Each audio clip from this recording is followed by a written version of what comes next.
ನಮಸ್ತೆ ಫ್ರೆಂಡ್ಸ್, ಸವಿ ಕಿಚನ್ಗೆ ಸ್ವಾಗತ. ಇವತ್ತು ಪಾನಿಪುರಿ ಮಾಡಿದ್ದೀನಿ. ಹೇಗೆ ಮಾಡಿದ್ದೀನಿ ಅಂತ ನಿಮಗೆಲ್ಲ ತಿಳಿಸ್ಕೊಡ್ತೀನಿ ಬನ್ನಿ.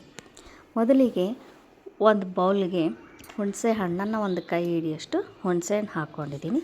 ಸ್ವಲ್ಪ ನೀರು ಹಾಕಿಬಿಟ್ಟು ಅದನ್ನೆಲ್ಲ ಚೆನ್ನಾಗಿ ತೊಳ್ಕೊಳ್ತಾ ಇದ್ದೀನಿ. ಇದರಲ್ಲೂ ಕೂಡ ಸ್ವಲ್ಪ ಧೂಳು, ಸ್ವಲ್ಪ ಚರ್ಟ ಎಲ್ಲನೂ ಇರುತ್ತೆ. ಆ ಧೂಳೆಲ್ಲ ಹೋಗಲಿ ಅಂತ ಅಂದ್ಬಿಟ್ಟು ತೊಳ್ಕೊಳ್ತಾ ಇದ್ದೀನಿ. ನಂತರ ಇದಕ್ಕೆ ಹೊಸ ನೀರನ್ನು ಹಾಕ್ಕೊಳ್ತಾ ಇದ್ದೀನಿ. ನೀರು ಹಾಕಿಬಿಟ್ಟು ಇದನ್ನು ಒಂದು ಅರ್ಧ ಗಂಟೆವರೆಗೂ ನೆನೆಯೋಕ್ಕೆ ಬಿಡ್ತಾಯಿದ್ದೀನಿ. ನಂತರ ಪಾನಿಪುರಿಗೆ ಬೇಕಾಗಿರುತ್ತೆ ಒಂದು ಖಾರವಾದಂಥ ಮಸಾಲೆನ ಮಾಡ್ಕೊಳ್ಳೋಣ. ಅದಕ್ಕೆ ನಾನು ಒಂದು ಹಿಡಿಯಷ್ಟು ಪುದೀನ ತೊಗೊಂಡಿದ್ದೀನಿ. ಒಂದು ಹಿಡಿಯಷ್ಟು ಕೊತ್ತಂಬರಿ ಸೊಪ್ಪು ಕೂಡ ಹಾಕ್ಕೊಳ್ತಾ ಇದ್ದೀನಿ. ನಂತರ ಒಂದು 6ರಿಂದ 7 ಖಾರಕ್ಕೆ ಬೇಕಾಗಿರೋಷ್ಟು ಹಸಿಮೆಣ್ಸಿನ್ಕಾಯಿ ಹಾಕ್ಕೊಳ್ತಾ ಇದ್ದೀನಿ. ನಿಮಗೆ ಜಾಸ್ತಿ ಖಾರ ತಿಂತೀನಿ ಅಂದರೆ ಇನ್ನೊಂದೆರಡು ಹಾಕ್ಕೊಳ್ಬೋದು, ಇಲ್ಲ ಅಂದರೆ ಇಷ್ಟೇ ಹಾಕ್ಕೊಳ್ಬೋದು.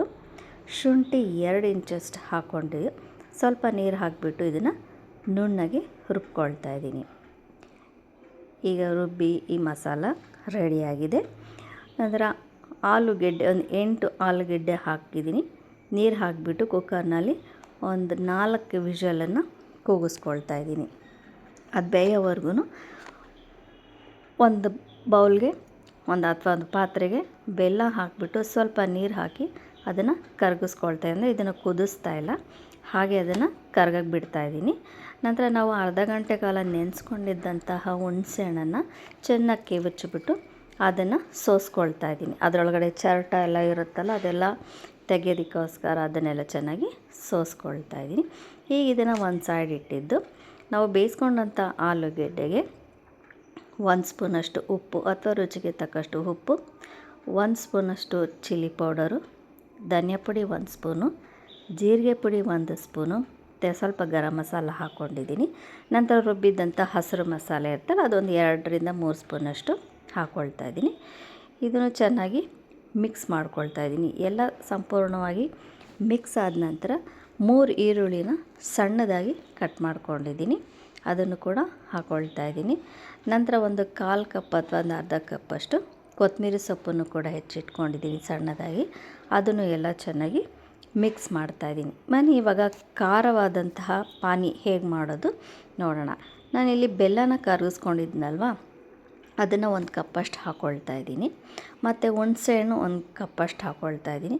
ಅಥವಾ ನಮಗೆ ಹುಳಿ ಅಥವಾ ಸಿಹಿ ಎಕ್ಸ್ಟ್ರಾ ಏನು ಬೇಕೋ ಅದನ್ನು ನಾವು ನಮ್ಮ ಖಾರ ಅನುಸಾರ, ನಮ್ಗೆ ಹೇಗೆ ರುಚಿ ಅನುಸಾರ ಹೇಗೆ ಬೇಕೋ ಹಾಗೆ ಹಾಕ್ಕೊಳ್ಬೋದು. ಮತ್ತು ನಾನು ಇವಾಗ ಖಾರ ಮಸಾಲೆನ ರುಬ್ಕೊಂಡಿದ್ನಲ್ವ, ಅದನ್ನು ಹಾಕ್ಕೊಳ್ತಾ ಇದ್ದೀನಿ. 1 ಸ್ಪೂನಷ್ಟು ಉಪ್ಪು, ಚಾಟ್ ಮಸಾಲ 1 ಸ್ಪೂನು, ಜೀರಿಗೆ 1 ಸ್ಪೂನ್ ಹಾಕ್ಕೊಂಡಿದ್ದೀನಿ, ಜೀರಿಗೆ ಪುಡಿ ಹಾಕ್ಕೊಂಡಿದ್ದೀನಿ. ಬ್ಲ್ಯಾಕ್ ಸಾಲ್ಟ್ 1.5 ಸ್ಪೂನಷ್ಟು ಹಾಕ್ಕೊಳ್ತಾ ಇದ್ದೀನಿ. ನಂತರ ಇದನ್ನು ಮಿಕ್ಸ್ ಮಾಡ್ಕೊಳ್ತಾ ಇದ್ದೀನಿ. ಮತ್ತು ಇದು ಖಾರ ನೋಡಿ, ಉಪ್ಪು ಖಾರ ಏನು ಕಡಿಮೆ ಇರುತ್ತೋ ಅದನ್ನು ಹಾಕ್ಕೊಳ್ಬೋದು. ಹುಳಿ ಬೇಕಿದ್ರೆ ಹುಳಿ ಎಕ್ಸ್ಟ್ರಾ ಹಾಕ್ಕೊಳ್ಬೋದು, ಬೆಲ್ಲ ಒಂದು ಸ್ವಲ್ಪ ಬೇಕು ಅಂದರೆ ಹಾಕ್ಕೊಳ್ಬೋದು, ಇಲ್ಲ ಖಾರ ಬೇಕು ಅಂದರೆ ಈ ಟೈಮಲ್ಲಿ ರುಚಿ ನೋಡಿಬಿಟ್ಟು ಏನು ಬೇಕೋ ಅದನ್ನು ಹಾಕ್ಕೊಳ್ಬೋದು. ನಂತರ ಇವಾಗ ಸ್ವೀಟ್ ಪಾನಿ, ಮೀಠಾ ಪಾನಿ ಏನಿದೆ ಅದನ್ನು ಮಾಡ್ಕೊಳ್ತಾ ಇದ್ದೀನಿ. ಇವಾಗ ಅದಕ್ಕೆ ಕರಗಿಸ್ಕೊಂಡಂಥ ಬೆಲ್ಲ ಅಂತ ಅದನ್ನು ಹಾಕ್ಕೊಂಡಿದ್ದೀನಿ. ಮತ್ತು ಹುಣಸೆ ರಸ ಹಾಕ್ಕೊಳ್ತಾ ಇದ್ದೀನಿ. ರುಬ್ಬಿಟ್ಟಂಥ ಖಾರ ಮಸಾಲೆ ಇತ್ತಲ್ಲ, ಅದನ್ನು ಹಾಕ್ಕೊಳ್ತಾ ಇದ್ದೀನಿ. ಈಗ ಜೀರಿಗೆ ಪುಡಿ 1 ಸ್ಪೂನು. ನಂತರ ಇದನ್ನು ಮಿಕ್ಸ್ ಮಾಡ್ಕೊಳ್ತಾ ಇದ್ದೀನಿ. ಈಗ ಇದನ್ನು ಅಳತೆಗೆ ಎಷ್ಟು ಬೇಕೋ ಅಷ್ಟು ನೀರನ್ನು ಎಕ್ಸ್ಟೆಂಡ್ ಮಾಡ್ಕೊಳ್ತಾ ಇದ್ದೀನಿ. ಮತ್ತು ಇದು ನಾವು ಖಾರ ಪಾನಿ ಮಾಡಿದ್ವಲ್ಲ, ಅದನ್ನು ಕೂಡ 1 ಸೌಟಷ್ಟು ಹಾಕ್ಕೊಂಡಿದ್ದೀನಿ. ಇದು ಕೂಡ ಸ್ವೀಟ್ನೆಸ್, ನಮಗೆ ಸ್ವೀಟು ಹುಳಿ ಏನು ಬೇಕು, ಉಪ್ಪು ಖಾರ ಇದೆಲ್ಲ ಏನು ಬೇಕು ಇನ್ನೂ ಎಕ್ಸ್ಟ್ರಾ ನಾವು ಸೇರಿಸಿ ಹಾಕ್ಕೊಳ್ಬೋದು. ನಮಗೆ ಯಾವ ರೀತಿ ನಮ್ಮ ರುಚಿ ಹೇಗೆ ಬರುತ್ತೋ, ಹೇಗೆ ಬೇಕೋ ಆ ರೀತಿ ನಾವು ಮಿಕ್ಸ್ ಮಾಡ್ಕೊಳ್ಬೋದು, ಎಕ್ಸ್ಟ್ರಾ ಹಾಕ್ಕೊಳ್ಬೋದು. ಇವಾಗ ನಾನು ಪೂರಿಗಳು, ರೆಡಿಮೇಡ್ ಪೂರಿ ತಂದಿದ್ದೆ, ಅದನ್ನು ಇವಾಗ ತೂತು ಮಾಡಿಕೊಂಡು ನಾವೇನು ಆಲೂಗಡ್ಡೆ ಮಸಾಲೆ ಮಾಡಿದ್ದೆ ಅದನ್ನೆಲ್ಲ ಹಾಕ್ಕೊಳ್ತಾ ಇದ್ದೀನಿ. ಹಾಕ್ಕೊಂಡ್ಮೇಲೆ ಇವಾಗ ನಾನು ಸ್ವೀಟ್ ಪಾನಿ ಮತ್ತು ಖಾರ ಪಾನಿ ಮಾಡ್ಕೊಂಡಿದ್ದನ್ನು ಇಟ್ಕೊಳ್ತಾ ಇದ್ದೀನಿ. ಇವೆರಡೂ ಇವಾಗ ಪೂರಿಗೆ ಹಾಕಿ ಸರ್ವ್ ಮಾಡ್ತಾಯಿದ್ದೀನಿ.